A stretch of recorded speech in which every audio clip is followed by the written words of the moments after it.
pa ngayong araw ay may pupuntahan tayong medyo malayo. Tara, samahan niyo po ako. Sa mga hindi pa po nakakapasyal dito sa Fujairah, ito nga pala po yung daan palabas po ng Fujairah, papunta po ng Emirates Road.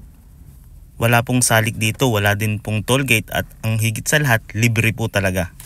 Hindi po nagkakaroon ng traffic dito po sa daan na to, kaya po napakaginhawa po talagang magbiyahe.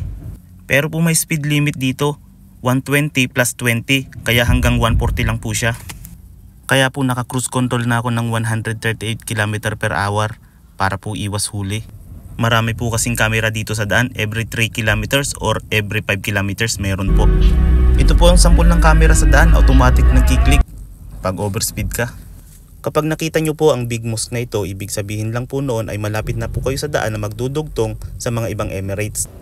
Pagdating ko po sa aking destinasyon ay dumiretso po ako sa toilet at ihing-ihi na po ako. Mahigit 1 oras din po kasi ang biyahe.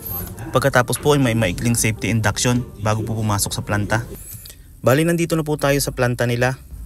Kaya po tayo pumunta dito ay magde-demo po sila ng kanilang produkto na tinatawag na LPE. Isang uri po ng coating yun na ginagamit po sa mga underground piping. Una po sa lahat ay niluto po nila ang spool dito sa malaking oven. Kailangan po kasi nilang ma-reach ang certain temperature bago po sila magsimula sa procedure na gagawin nila. Dito po ay makikita natin na luto na po talaga itong spool na ito. Mukhang pwedeng-pwede na po. Pagkatapos po niyan ay tatakpan po nila ang 2 butas para masigurado na hindi mapasok ang loob ng spool. I-check po ang temperature ng spool kung tugma po dun sa ITP, sa inspection test plan. Dito po ay nag-start na silang mag-spray ng fusion banded epoxy. Iyan po yung pinaka-first coat nila. Kaya po tayo nagawi sa lugar na ito ay ako po ang representative ng company namin.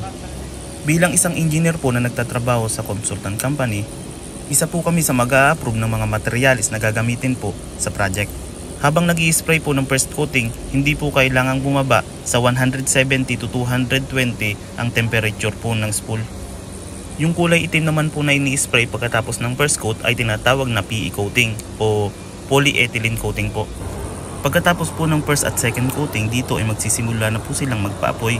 Ang purpose po nito ay mag-melt at maluto po ang inilagay nilang coating.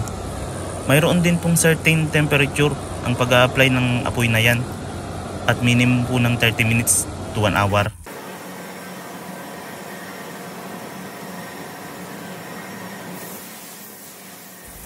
Dahil pag naligo po siya at lumamig na, mag-i-expand po siya.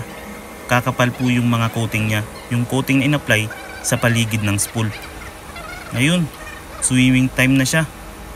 Lulubog lang yan sa malamig na tubig. Pagkatapos niyan ay uwian na kami. Back to Fujairah na. 1.5 hour drive na naman. Parang mas matagal pa akong nag-drive kaysa mag-stay dito. Yun lang po. Bye bye.